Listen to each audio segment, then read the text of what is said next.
Hi friends, మీతో ఒక విషయం షేర్ చేసుకోవాలి.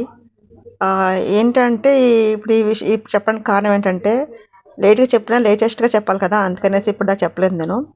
రంజాన్ టైంలో మా మేడం ఏమన్నదంటే, మా మేడం దగ్గర డ్రైవర్లు పాకిస్తానీ వాళ్ళు, ముస్లిమ్స్ ఉన్నారు. అట్లాగే సింగు ఉన్నారు. ఓకేనా? అందరికి గడ్డలైతే బానే ఉంటాయి. మా మేడం ఏమన్నదంటే, "రేఖ, రంజాన్ అయింది కదా! ఇప్పుడు లేట్ అవుతుంది.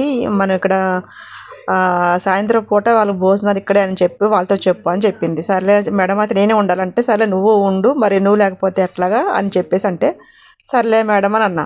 అయితే ఒక సామెత చెప్తారండి, ఎర్రచీర కట్టుకున్నదల్లా మా ఆవిడే అన్నట్టుగాను, గడ్డ ఉన్న వాళ్ళు అందరూ కూడా ముస్లిమ్సే అనుకోవడం తప్పు నాదే.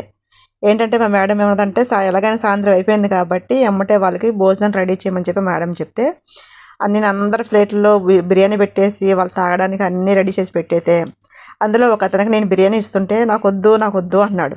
అదేంటి ఎందుకు వద్దంటున్నానంటే, లేదు నేను ముస్లింని కాదు, నేను సింగ్‌ని, మాకు గెడ్డాలు ఉంటాయి కానీ మేము ముస్లిమ్స్ కాదు అని చెప్పి, మేము కూడా హిందూస్ అని అన్నారు. నేను షాక్ అయిపోయాను ఫ్రెండ్స్. చూసారా ఎలా ఉన్నదో, ఎలా మోసం